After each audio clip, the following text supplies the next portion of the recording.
উনি চাইছে আমরা সবাই এক হয়ে যাই। এক হয়ে যাব, কাঁটাতার উঠাই দেন না, এক হয়ে যাবো আমরা ভারতবর্ষে চলে যাব।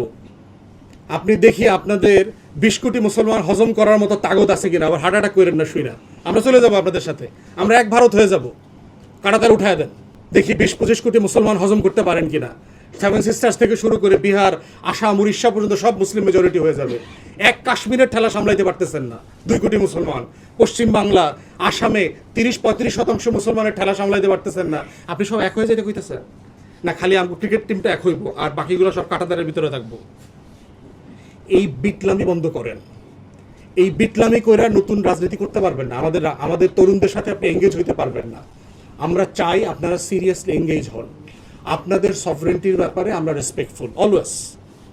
আপনাদেরকে কাইটা কুইটা এখানে আনার ব্যাপারে আমাদের বিন্দু পরিমাণ কোনো আগ্রহই নাই। বাংলাদেশের দেখবেন আমরা ইতিমধ্যে আপনাদের গরু নিয়ে বিরক্ত, অথবা আপনাদের এই শুভেন্দু খোরদেরকে নিয়ে আবার এই হেমন্ত খোরদেরকে আবার এখানে টাইনে আনার কোনো আগ্রহ আমাদের নাই।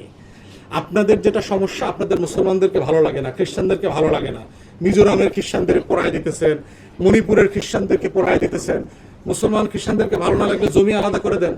পাকিস্তান সীমান্তে আর বাংলাদেশ সীমান্তে সব মিলায় 25-30% মাইনরিটি আছে, মুসলমান আর খ্রিস্টান।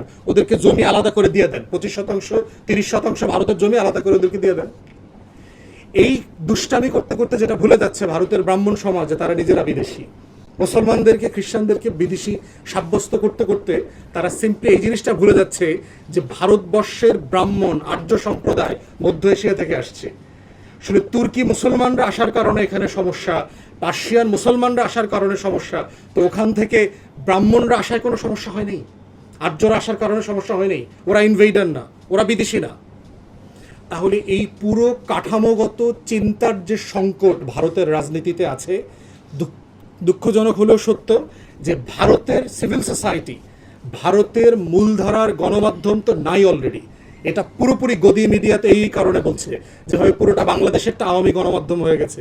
এখনও বাংলাদেশের কাঠামোগতভাবেই আমাদের মূলধারার সকল গণমাধ্যম আওয়ামী ফ্যাসিবাদের দোষরীপনা করছে এবং গদি মিডিয়ার এক্সটেনশন হিসেবে কাজ করছে। এখন এই জায়গাতে হচ্ছে আজকের টপিক যে আপনি সীমান্ত হত্যা অথবা নদীর পানির হিস্সা পুশিন কিভাবে ডিল করবেন। আমাদের পক্ষ থেকে আমরা বারবার প্রস্তাব দিয়েছি, আমাদের দলের থেকে প্রস্তাব দিয়েছি। প্রথম যেটা করতে হবে সেটা হচ্ছে যে একটা সীমান্ত শহীদ হতাহতের তালিকা ইংরেজি বাংলা কয়েকটা ভাষায় ডসিয়ার করতে হবে।